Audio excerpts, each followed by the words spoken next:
कल एक प्रश्नकर्ता ने प्रश्न किया कि हम प्रायः बहुत महापुरुषों को देखें कि बहुत बुरा कष्ट भोगना पड़ता है संतों को। ऐसा क्यों? बड़े बड़े पापी हैं ऐसे, उनको कुछ नहीं कष्ट होता, और संत जो भजन कर रहे हैं उनको बहुत ही कष्ट होता है। ऐसा क्यों होता है? ऐसा इसलिए होता है, उसके दो कारण होते हैं। पहला तो इतने करुणा में होते हैं कि वो अपने जनों के आगामी प्रारब्ध को देख लिया और वो जान भी नहीं पाया और प्रारब्ध को घसीट कर अपने शरीर पे डाल लिया और भोग लिया। इतना करुणा में हृदय होता है कि अनंत माताओं का हृदय भी उतना करुणा में नहीं होगा। कोई जान नहीं सकता इस बात को। वो देखा कि हमारे अमुक जन पर प्रारब्ध का आक्रमण होने वाला है, तो प्रारब्ध तो मिटाया नहीं जा सकता, भोगा जा सकता है, तो आओ हम भोगने के लिए तैयार हैं, और वो उनके प्रारब्ध को ले लेते हैं। दूसरा, अनंत जन्मों का हिसाब बराबर होना है, भगवत प्राप्ति होनी। अब आखिरी जन्म है तो जो हिसाब है अनंत जन्मों का, पहाड़ का पहाड़ जमा था, छोटा छोटा भोग भोगते हुए, तो उनको लगता है कि जो संत महात्मा उनको बहुत कष्ट है। बिल्कुल कष्ट नहीं है, केवल प्रारब्ध भोग की लीला। वो दो प्रकार की, एक करुणा करके अपने जनों के प्रारब्ध को ले लेना, एक दूसरा अपने अनंत जन्मों के प्रारब्ध को भोग कर पवित्र होकर भगवान के धाम जाना। दूसरा, जो पापात्मा जन है उनके जो वर्तमान के पाप हैं और पूर्व के पुण्य उनके काम कर रहे हैं, इसलिए उनको कष्ट नहीं दिखाई दे रहा। लेकिन जब पूर्व का पुण्य समाप्त हो जाएगा, वर्तमान का पाप और पूर्व का पाप लगे, तब उनकी दुर्गति हो जाएगी। तो ऐसे ही जब हम धाम में या नाम जपने में या भक्ति में चलते हैं तो लोग हमारा उपहास करते हैं, लोग हमें कटु वचन बोलते हैं, उनको द्वेष होता है भक्तों से, वो निंदा करते हैं। तो दुर्वाच्यान सहस्त्रशा परिभवान नीचहि कृतान कोटिशो। करोड़ों प्रकार से कोई हमें दुर्वचन कहे तो भी हमको चुप रहना है। क्यों चुप रहना? हमें अपना काम बनाना है। वो दुर्वचन बोलेगा, हमारे पाप नष्ट हो जाएंगे, हृदय में जलन होगी ना, तो हमारा हृदय पवित्र होगा। हृदय भगवान के लिए सुंदर महल है, सुंदर निकुंज है। नारायण या गौर श्याम को हृदय निकुंज बसइए। बहुत कूड़ा करकट जमा कर लिया गलती करके, उसका नाश होगा। दुर्वाच्यान सहस्त्रशा परिभवान नीचै कृतान कोटिशो। नीच पुरुष द्वारा करोड़ करोड़ प्रकार से तुम्हें कष्ट दिया जाए, गाली दे रहे हैं, निंदा कर रहे हैं, उपहास कर रहे हैं, ऐसा व्यवहार कर रहे हैं जो हृदय को जला रहा है। ए सह जाना, पलट कर जवाब मत देना। बहुत जल्दी तुम्हारा हृदय पवित्र हो जाएगा और तुम सदा सदा के लिए सुखी हो जाओगे, और वो जो बोल रहा है वो दुखी हो जाएगा। उमा क्षमा सापहुते भारी। तुम चुप रहो, मत बोलो। भक्ष्याक्षादन वास कुट्य मिलना दुखान्यलम कोटिशा। हो सकता है कि तुम्हें भोजन आदि की व्यवस्था हो, वास की सही व्यवस्था न हो, गर्मी सर्दी आदि सहनी पड़ रही, चुपचाप सह लो। थोड़े दिन का जीवन है, भगवत प्राप्ति करनी है। धाम में ऐसी निष्ठा से रहो, भोजन भी नहीं मिलेगा, कष्ट भी मिलेगा, गालियां मिलेंगी, तो भी हम धाम को नहीं छोड़ेंगे। कामाद्य रति पीड़या च मनसो वैकल्यमात्यंतिकम। अब इतने बड़े भजनानंदी तो नहीं है कि हम काम विजयी हों, तो ये काम आदि दोष हमारे हृदय को जलाएंगे, पीड़ा देंगे, पर हम किसी से कहेंगे नहीं और कोई चेष्टा नहीं करेंगे, सह जाएंगे। वैकल्य मात्यंतिकम, भारी विकलता होने पर भी हम किसी से नहीं कहेंगे, हम कोई चेष्टा नहीं करेंगे, हम सह जाएंगे। ये सोढ़्वापि वसंत के लिविपने कृष्णश्च तेभ्यो नमः। जो ऐसे श्री राधा और कृष्ण के केल विलास युक्त महल वृंदावन में वास करते, सब कुछ सहते हुए श्रीपाद कहते मैं उनको नमस्कार करता हूं। दोषान स्थिर जंगमेशु कलयन कस्यापि नो द्वेजयन। तुम्हें उद्विग्न करेंगे यहां लोग, तुम्हें परेशान कर सकते हैं, पर तुम उनकी निंदा मत करना, उद्विग्न मत होना, उनकी निंदा मत करना, अपने आप को बचा के निकल जाना। ये मानो परमार्थ में आगे बढ़ने के लिए जरूरी है ये बात। दोषान न स्थिर जंगमेशु, यहां किसी भी जड़ चैतन्य में दोष दर्शन न होने पावे। यद्यपि वो तुम्हें उद्वेग प्रदान करेंगे, भगवत पार्षद हैं, प्रेरित होकर आएंगे, तुम्हें ऐसे वचन बोलेंगे, ऐसी चेष्टा करेंगे, ऐसे उद्वेग प्रदान करेंगे, पर तुम उद्वेग मत कर। किंचित दयत्न लब्ध मित भुक चित्ते पिन स्त्रीक्षणा। यदि तुम्हें कवल दो कवल ही भोजन मिल जाए तो उसी को खा करके दिन व्यतीत कर लो। अभ्यास में बहुत बड़ी सामर्थ्य है, बहुत बड़ी सामर्थ्य अभ्यास में है। ये भगवत प्राप्ति जब लक्ष्य हो जाएगी तभी सह सकते हो, अन्यथा नहीं सह पाओगे। अगर कवल दो कवल भी भोजन मिल जाए तो उधर में डाल लिया, पूरा दिन व्यतीत। कवल दो कवल तो बहुत होता है, 3-4 दिन में कभी ऐसे गुड़ मिल जाता था ना गंगा किनारे, गुड़, तो गुड़ पाके एक कमंडल जब गंगा जल पीते थे तो ऐसे भगवान की तरफ, कितने कृपालु भगवान हो, ऐसे एकांत में भी आप हमारे उदर पोषण को देते हो। आज तुम 3 बार पाते हो, 1 बार भी भगवान हृदय से जय नहीं बोलते होगे, हृदय से जय नहीं बोलते होगे कि आहा कितने कृपालु प्रभु आप हो, आप कितना प्यार करते हो। कभी रोते हो प्रभु के प्रति, कितना प्यार है प्रभु का। हर व्यवस्था है लेकिन कभी एकांत में जय जयकार हृदय से नहीं कर कि आपकी कितनी अपार कृपा है नाथ हम पर। और कह रहे मितभुक चित्ते पिन स्त्रीक्षणा, एक क्षण के लिए भी वृत्ति काम भोग के लिए किसी माता बहन की तरफ गंदी भावना से न जाने पावे। धाम में वास करते हो, ऐसी गलती ना होने पावे। श्री राधा मुरली धरोज्वल यशहा श्रणवन गृणन संस्मरन यो वृंदावन मावसेन मधुर धीर धन्याय तस्मै नमः। जो हर समय राधा मुरलीधर का निरंतर नाम जप करता है, यशोगान करता है, किसी माता बहन की तरफ काम भाव से एक क्षण भी नहीं देखता है, थोड़ा कवल दो कवल मिल जाए उसी से काम चला लेता है, रात दिन भजन में है पर लोग उसे गाली देते हैं, लोग उसको दुर्वचन बोलते हैं पर वो कुछ नहीं बोलता, सह जाता है। तो श्रीपाद कह रहे हैं धन्याय तस्मै नमः, वो धन्य हो गया, मैं उसे नमस्कार करता हूं। ऐसा हमारा जीवन श्रीधाम वृंदावन के प्रति समर्पित हो। भावना कभी मिथ्या या कल्पना नहीं होती।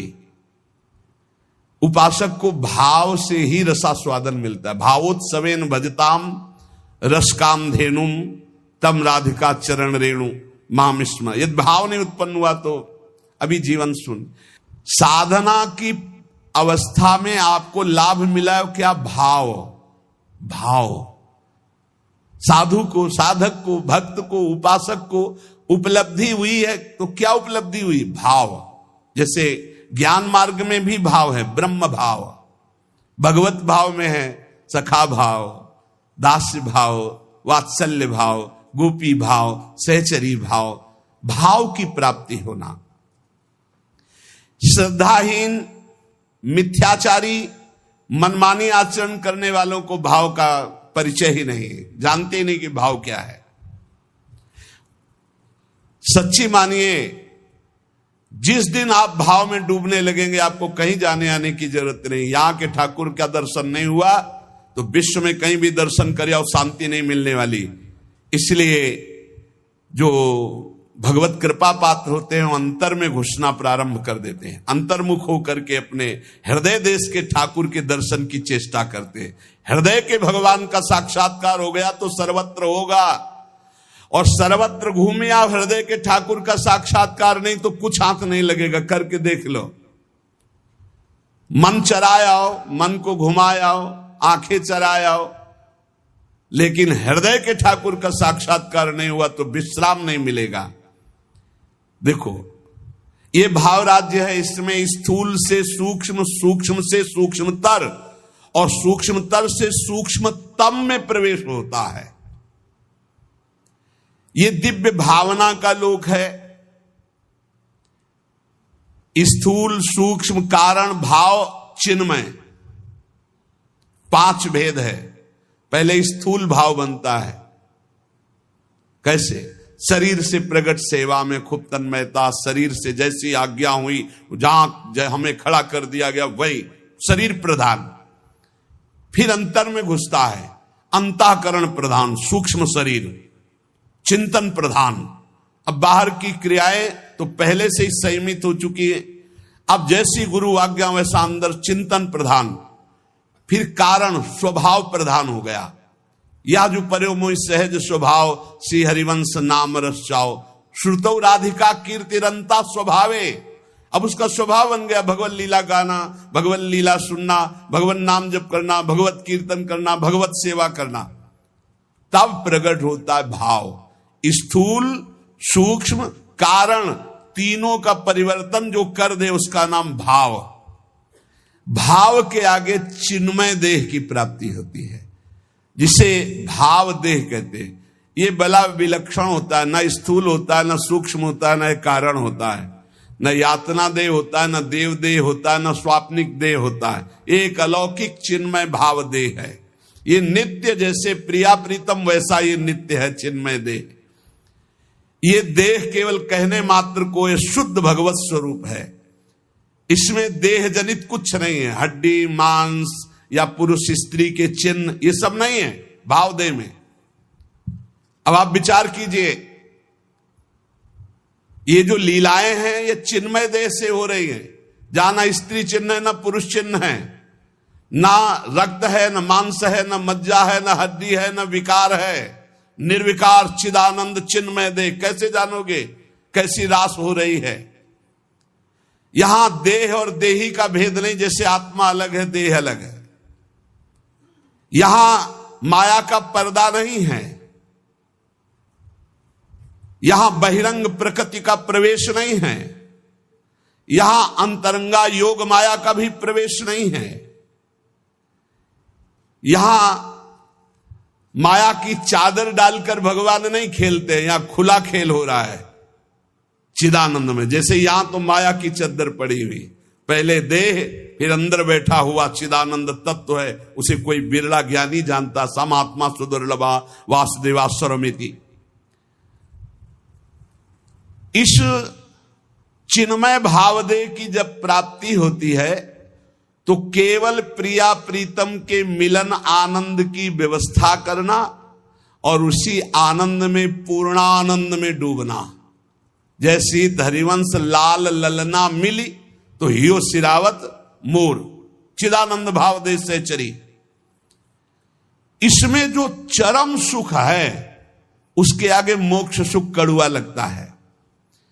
ये रहस्य तभी खुलता है जब दिव्य लीला राज्य के भावरस में डूबे हुए किसी भावुक महापुरुष की शरणागति मिल जाए और उनकी बताई हुई उपासना के क्रम से स्थूल शरीर, सूक्ष्म शरीर, कारण शरीर, तीनों से परे भाव, भाव से भी गाढ़ भाव दे चिदानंदमय की प्राप्ति, तब इस लीला में प्रवेश हुआ। प्रभु की प्राप्ति के अनेकों निश्चित मार्ग सत्य हैं जो मोक्ष प्रदान करते हैं, प्रेम भी प्रदान करते हैं, परंतु ये कुछ विलक्षण है। लीला संदोह में प्रवेश करने के लिए सखी भावापन्न होना ही पड़ेगा।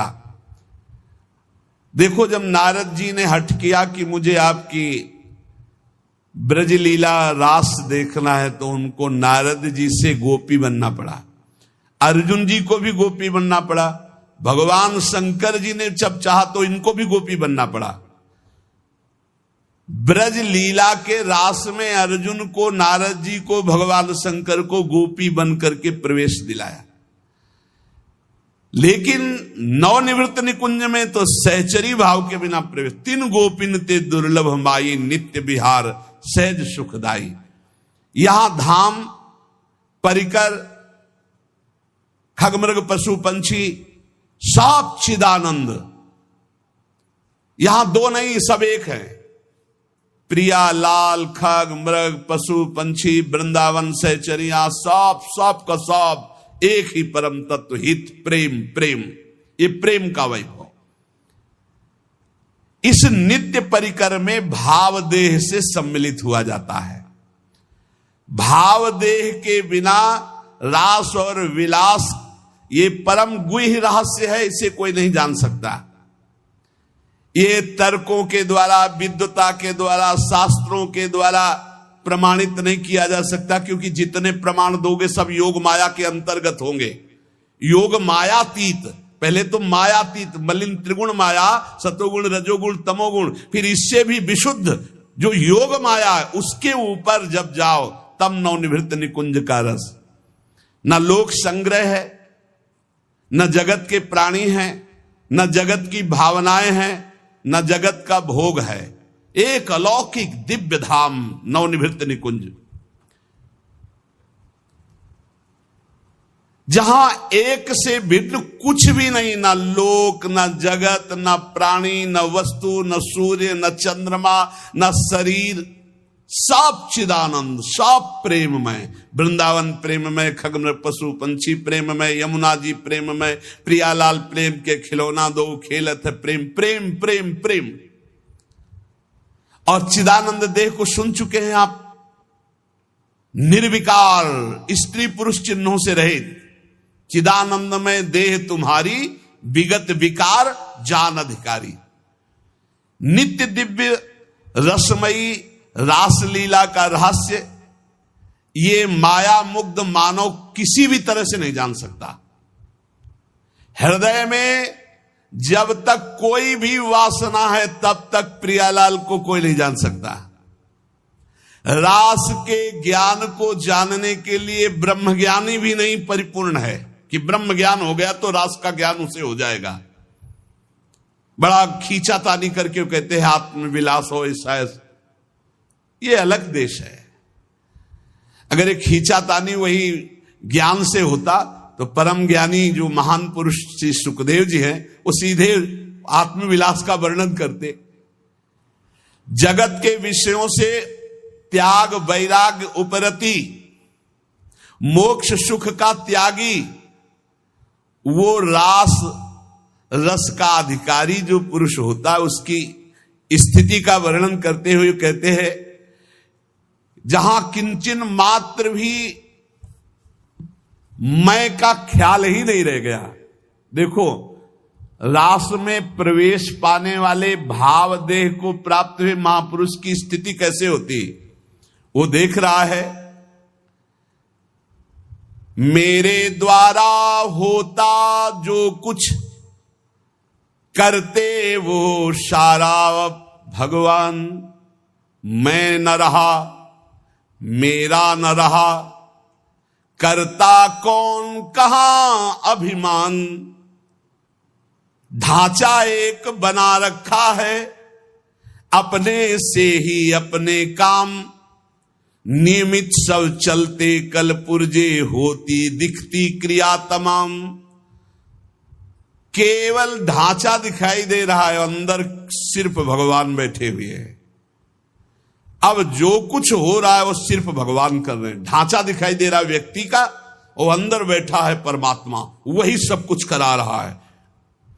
तुमने जो कहलाया मुझसे वही कहा मैंने अविकल, तुमने जो करवाया मुझसे वही किया मैंने निश्चल, तुमने जो सिखलाया मुझको सीखा मैंने वही सकल, तुमने जो दिखलाया मुझको देखा मैंने वही अकल। ये जो कुछ भी कहा क्रिया सीखा देखा मैंने प्रीतम, सो सब तुमने ही अपने में अपनी की लीला उत्तम।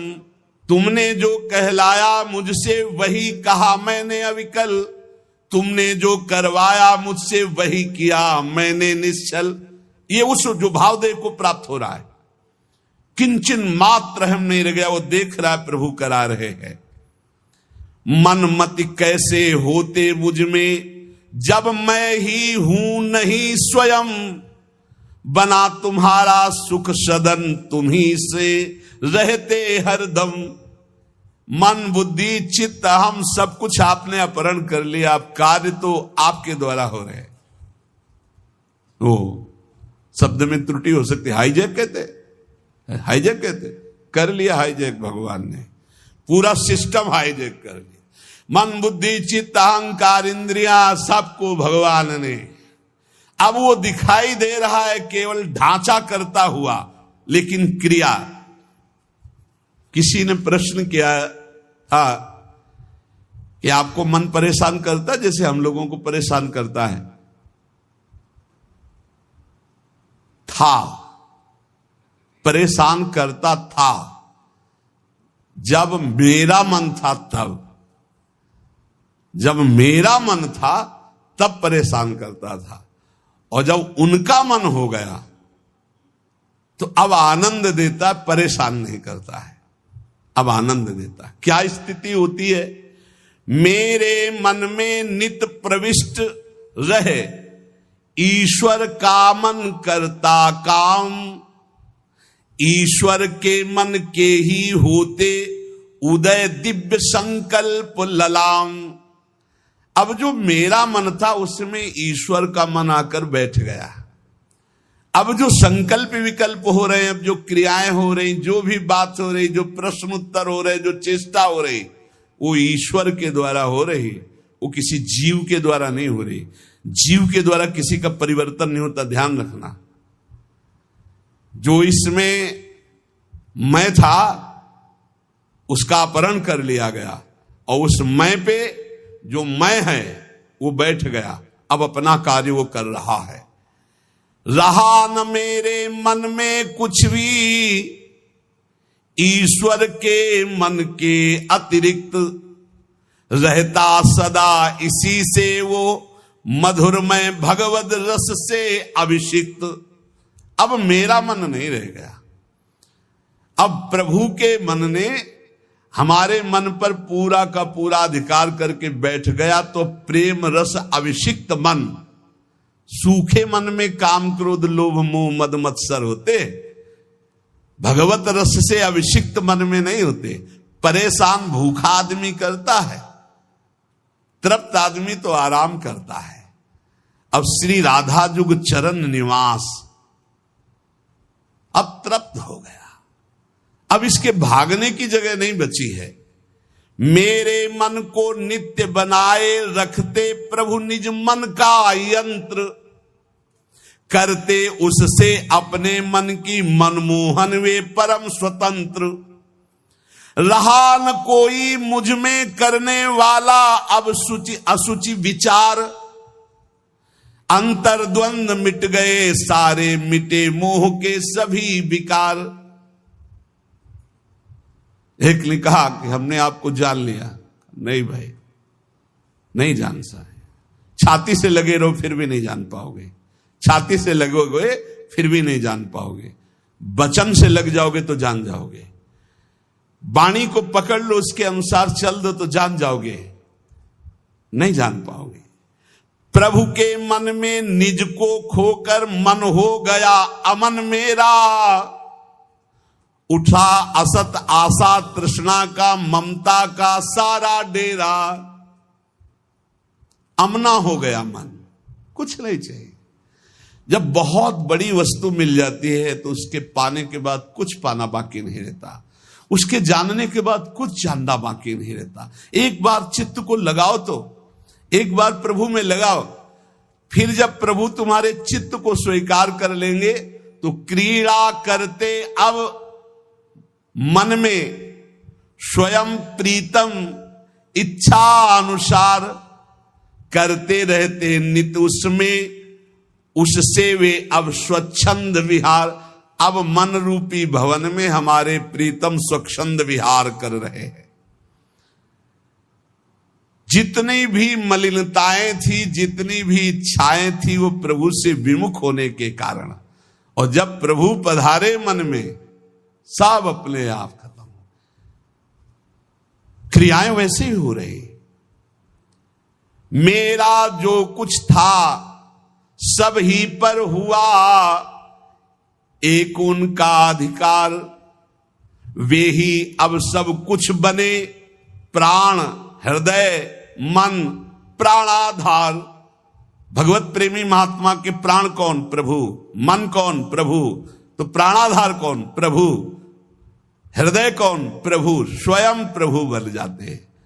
रहे कहीं भी कैसा भी यह देह पांच भौतिक सविकार, सविकार मैं उनमें वे मुझ में, वे मैं नित्य निरंतर एकाकार। ये भावदेह में पहुंचने की स्थिति है। मेरे द्वारा बोल रहे हैं केवल मेरे श्री भगवान, मेरे द्वारा छेड़ रहे हैं वे मीठी मुरली की तान, मेरे जीवन में अब तो एकमात्र उनका ही स्थान, अतः उन्हीं का होता मुझ में क्रिया नित्य क्षुद्र महान। क्रिया क्षुद्र हो या महान हो, वे उन्हीं भगवान से हो रही। अब मैं मेरा कहीं अस्तित्व नहीं रह गया। इस स्थिति में भाव का प्रादुर्भाव हो जाता है और भाव देह की प्राप्ति हो जाती है। तो कह रहे इस लोक में आराध्य देव से भिन्न कहीं भी जिसकी ममता नहीं है, उसके लिए कोई संसार नहीं है, उसके लिए कोई प्राणी नहीं है, यहां तक कि अपना भी अस्तित्व नहीं रह गया। देखो साधना को समझिए, अपना भी अस्तित्व नहीं रह गया, तब वो नित्य दिव्य रास लीला का रहस्य उसके हृदय में स्वयं प्रकाशित हो जाता है। ये माया मुग्ध मानव अपनी बुद्धि लड़ाकर रास को समझना चाहे तो कदापि नहीं। कौन अधिकारी है? बोले जिसका इस लोक में कोई भी नहीं है, अपनी ममता कहीं नहीं है, जगत में पूरे ना कोई प्राणी पदार्थ में, यहां तक कि अपना भी अस्तित्व खो गया, वो रास का अधिकारी। इसीलिए कई बच्चा के पेट, बच्चा बन जाओ, आचार्य शरणागत हो जाओ, स्थिति वो प्रदान कर देंगे। हृदय में जब तक थोड़ी भी वासना का अंधकार है, वो इस रास के ज्ञान से आलोकित नहीं हो सकता है। जगत के विषयों से त्याग वैराग्य उपरति के अनंतर रसिक महापुरुष की विशिष्ट कृपा, तब वो रास रहस्य का ज्ञाता होता है। श्री श्यामा श्याम की यत्किंचित कृपा से रहस्य प्रकाशित होता है। ये लोक नहीं रह जाता, मृत्यु लोक नहीं रह जाता उसकी दृष्टि में, ये सब दिव्य वृंदावन हो जाता। कहीं भी हो रहे उसकी दृष्टि वृंदावन में ही रहती। उसका दिव्य रास लोक अलग अलौकिक उसके नेत्रों में छाया रहता है। हमारा हृदय तो वासना से ग्रस्त है, दिव्य लोक की बातों पर विश्वास ही नहीं है, पाप की तरफ ही आकर्षण है, यही सुख दिखाई दे रहा है, इस माइक जगत को ही सत्य मान रहे हैं। अरे अभी माइक जगत को त्याग करके योग माया के आवरण को भेद करके आगे बढ़ना। रास में जहां श्री श्यामा श्याम व्यवधान रहित अद्भुत रास रंग में मगन है, ये माया का आवरण और योग माया का आवरण हटे बिना वहां प्रवेश नहीं होता है। वहां का वस्त्र, वहां के शरीर, वहां के खेल सब व्यवधान रहित मायातीत योग मायातीत दिव्य प्रेममय है। वस्त्र भी प्रेम के, वस्त्राभूषण भी प्रेममय।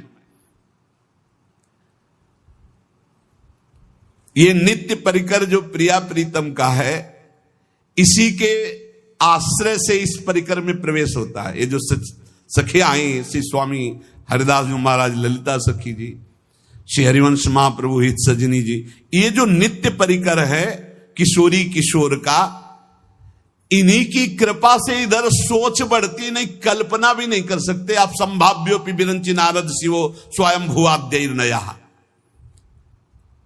इतना आवरण माया का है, इसी को भेद पाना बड़ा कठिन है। देखो उस दिन कह रहे थे काल के भी महाकाल जिनकी सेवा में रहते हैं, यहां लिखा है जहां काल के भी महाकाल नित्य कालातीत प्रभु दैन्य भाव लिए हुए विराजमान हैं। दैन्य भाव, यद्यपि सकल लोक चूड़ामणि दीनपन पो माने, प्रीति की रीति रंगीलो ही जाने। इस खेल में, प्रेम पथ में, रास रस में, माया की गोद में बैठ करके और इसको समझना चाहे असंभव। बिना ब्रजरज का सेवन किए, बिना ब्रजरज उपासक रसिकों का संग किए हम सोच भी नहीं सकते कैसे रास का क्या स्वरूप है। जब किसी रसिक महापुरुष का आलिंगन प्राप्त हो, आलिंगन का तात्पर्य तुरंत बाहरी भाव में आता है कि वो हमको गले से लगा ले, लेकिन यहां इस आलिंगन की बात नहीं कह रही, तदात्म की बात। आप में समा गए, कोई रसिक महापुरुष आप पर कृपा करे और हृदय से आपके हृदय का आलिंगन कर ले, और आप पूर्ण त्रिभुवन में काम विजयी हो जाएं। कोई त्रिभुवन में मृत्युलोक की सुंदरता, क्या देव गंधर्व लोक की भी सुंदरता, ब्रह्मलोक की भी सुंदरता आपको आकर्षित न कर पावे।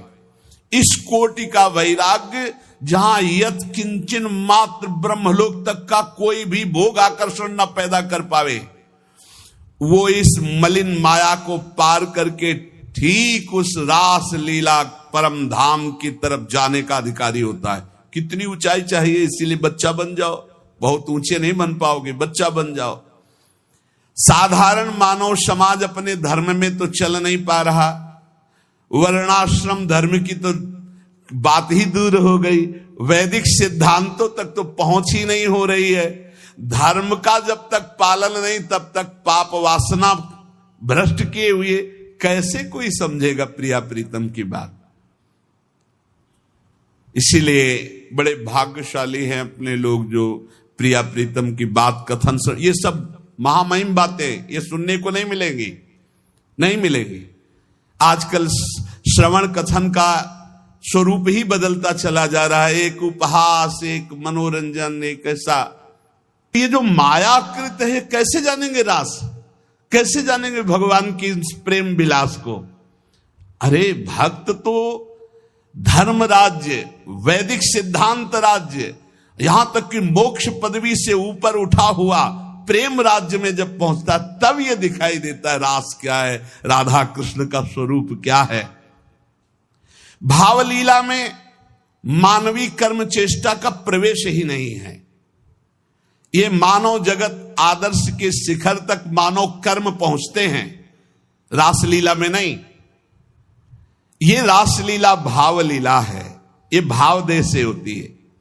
जैसे ब्रज में जो रास हुई, जब भगवान श्री कृष्ण की बंसी बजी तो सब गोपियां भगवान श्री कृष्ण के समीप पहुंची, तो हर गोपी अपने पति के पास सोई हुई थी, जहां जो जैसी थी व्यवस्था में। शरीर से एक भी गोपी नहीं गई। पूज्य महाराज भाई जी महाराज कह रहे, गोपी अपने अपने पति पुत्रों के पास थी, मानव देह मानव के पास था, और भाव देह चिदानंद में दिव्य रूप से वो भगवान के समीप गई, रास में सम्मिलित हुई। ये स्थूल सूक्ष्म कारण देह नहीं थे, भाव देह चिदानंद में स्थिति गोपी की। चिन्मय देह भाव देह में दिव्य अलौकिकता होती, उसमें स्त्री पुरुष के चिन्ह ये सब भाव नहीं होते। इस माया देह को वहीं छोड़ दिया था अपने अपने घरों में, और सब भाव देह से पहुंची हुई थी। पूज्य भाई जी महाराज इसमें लिखे, आत्माराम श्री कृष्ण का आलिंगन आत्मा से होता, देह से नहीं। वो आत्मदेह स्वरूपा गोपांगनाएं थी। इसलिए प्रभु को जो रास विलास में तो कहा स्वप्रतिबिंब विभ्रमा, जैसे बालक अपने प्रतिबिंब से खेलता है, अर्थात सब श्री कृष्णमयी चिदानंद देहधारी गोपियां थी, कोई लौकिक स्त्रियां नहीं थी। जब ब्रज रास को ही नहीं समझ पा रहे हैं, तो नवनिभृत निकुंज का रास ये भावुक जनों का विषय है, ये कल्पना का लोक नहीं है, ये परात्पर प्रेम का दिव्य लोक है। इसलिए हमारी प्रार्थना उन प्रेमी उपासकों से है कि ऐसे बहिर्मुख जनों का, ऐसे बहिर्मुख व्यवहार का, ऐसे बहिर्मुख वार्ता का त्याग करके अपने भाव को बचाते हुए बहुत ऊंचाई पर प्रभु ने घसीट लिया है प्रिया प्रीतम की उपासना।